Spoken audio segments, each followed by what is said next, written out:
watching The Morning Show on Fox 4 Beaumont. 7:23. Some things just don't fade away if they work, right? All right, coming up next, as we mentioned, we're going to take a trip back in time, visit the Old West without having to leave your home. We'll explain as the morning show continues.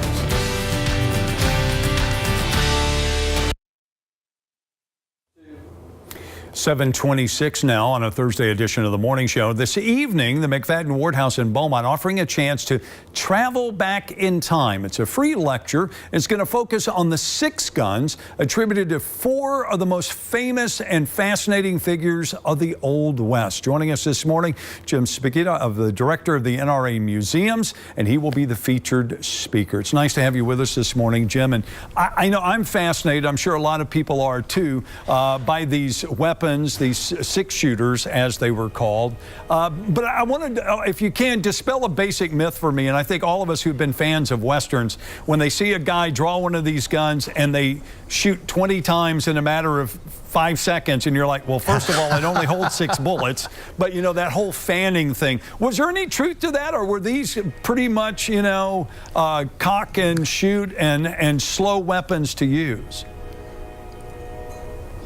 Well, the showdown on Main Street is pretty much fabricated by Hollywood, and of course the number of rounds is totally dependent on the audio guy that they're working with. Yeah, exactly. But the standard revolvers of the Old West would hold 6 rounds, and usually the smart guys would carry them with only 5 rounds because they'd want an empty chamber under the hammer, so if the gun was dropped and landed on its hammer, it wouldn't go off in a direction they didn't intend. And the people who were serious about firearms, the lawmen, the outlaws, the scouts, if they had a choice, they would prefer to use a rifle or a shotgun over a handgun. But a handgun has the advantage that it's there when you need it. So all 3 were used, and we will be talking about all 3. We'll be talking about the entire history of firearms in the West. The West is a floating goal, starting with the earliest explorers and conquistadors, but we'll really focus on west of the Mississippi post-Civil War, which is, I watched too many Westerns as a kid. That's the era that I love. Yeah, and I can understand that. And again, it doesn't really start with movies. We can go back to the dime store novels, you know, all those years ago, that they created some of these myths and some of these figures and made them larger than life. And there was a reason. They were selling books or they were selling Wild West shows. Do you have some of those weapons that we can see that were the real deal that came from some of these scouts and some of these people in the West? You know, that's a coincidence you ask about that, because that's exactly the ones I wanted to show you. I'd like to show you a couple of artifacts from a guy named Texas Jack Omohundro. Now, this guy was the real deal. He was he had fought for the Confederacy, and then after the Civil War, he became a scout for the Union Army, and you had to get special dispensation if you'd fought for the Confederacy to join the Union Army or the American Army afterwards. You had to get special permission, but he did. He was a scout, he was a buffalo hunter, and he's one of the guys who actually started establishing that mythos of the American West in a play produced by Ned Buntline called Scouts of the Prairie, and he was in it along with Buffalo Bill and Buffalo Bill's first venture into show business, and Kit Carson and a number of other folks.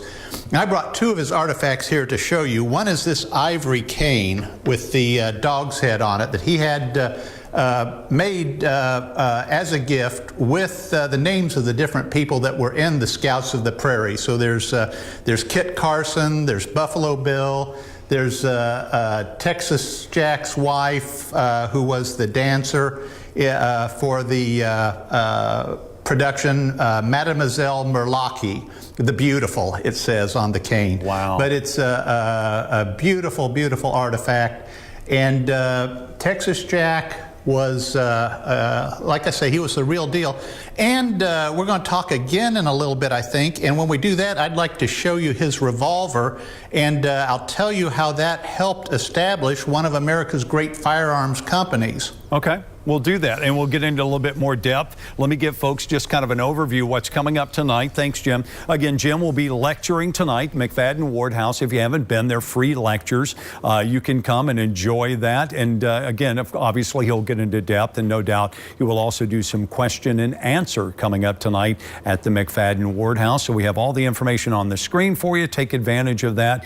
I know you'll be glad that you did if you have any interest in, again, firearms or the just kind of the myths of six shooters in the Old West. It's 7:31. Still to come this morning, a man shooting death of another man in Port Arthur. We'll have that story. We'll catch you up on the forecast as the morning show continues.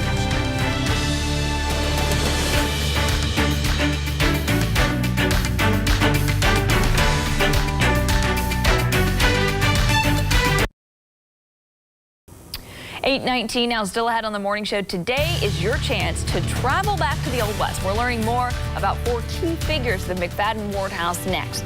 That's just ahead on the morning show. Welcome back. Thanks for joining us here on the morning show. 8:21 now. Well, this evening, the McFaddin Ward House in Beaumont is offering a chance to travel back in time. There's going to be a free lecture. It's going to focus on 6 guns attributed to 4 of the most fascinating figures of the Old West. Joining us this morning, we're checking back in with Jim Supica. He's the director of the NRA Museums, and he'll be the featured speaker tonight. And he's joining us here this morning, right here on the morning show, to give us a little preview on what we're going to be talking about tonight. Good morning. Good morning. How are you doing? Doing well, thanks. Hope you're doing wonderful this morning as well. We thank you so much for joining us. So let's get right down to it. What are we going to get to see and hear about tonight? Tonight, we're going to talk about the entire history of guns in the American West, and we're going to start out real early with the earliest explorers and settlers and conquistadors, go up through the entire history of firearms, up through the Civil War. But my favorite historical period and the era that I'm really going to focus on are the guns of the Old West, the post-Civil War period up to the 20th century, west of the Mississippi. So we'll have Texas guns, Oklahoma guns, Kansas guns. We've got 4 historic 6 guns that we'll take a very close look at that we actually have here on site, and I have a couple of them on the table in front of me that we can tell you a little bit about if you like. Yeah. What are these 2 we're looking at right now in front of you? Well, earlier today with Dan, we talked about Texas Jack Omohundro and looked at his ivory cane. This is Texas Jack's Smith & Wesson Model 3 single action. This is called the American model. When people think of guns of the Old West, they think of the Colt single action Army, and that's the classic from Hollywood movies. But actually, Smith & Wesson introduced a big 6-gun 3 years before the Colt.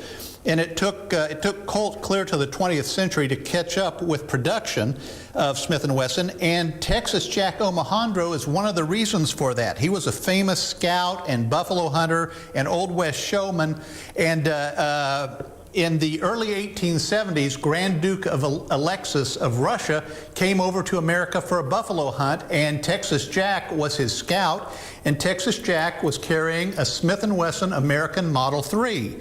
And the Grand Duke was impressed with the gun and went back, and they ordered it as Russia's military handgun, eventually produced nearly 100,000 from Smith & Wesson for the Russian military. So he really helped establish Smith & Wesson in their early years and let them get a foothold and become one of America's greatest firearms producers. Now, this was Texas Jack's American. This is probably the one that Grand Duke Alexis looked at. It's inscribed on the side there to Texas Jack, Cottonwood Springs in 1872. So this could be the Smith & Wesson that really put Smith & Wesson on the map. Wow, that's fascinating. And before we run out of time, I want to reference the other one that we've got in front of you too. We're going to look at guns from 4 famous individuals. Texas Jack is one of them.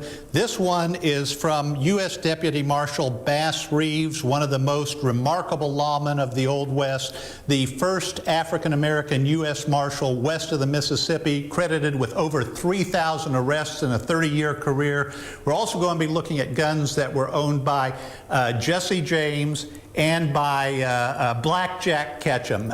You may not know Black Jack Ketchum, but he was a bad man who came to a very bad end, and we'll tell his story tonight at the McFaddin Ward House. Doors open at 6 o'clock. The I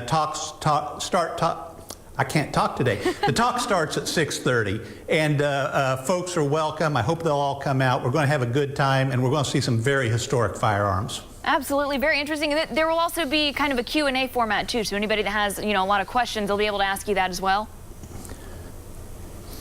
Yeah, we'll be talking about guns of the Old West, so if they have anything they want to talk about or ask, I'll be glad to visit with them about it. All right, thank you so much for joining us this morning. What a neat event, something to look forward to tonight. Bring the family out there, learn a lot about a very interesting time period there.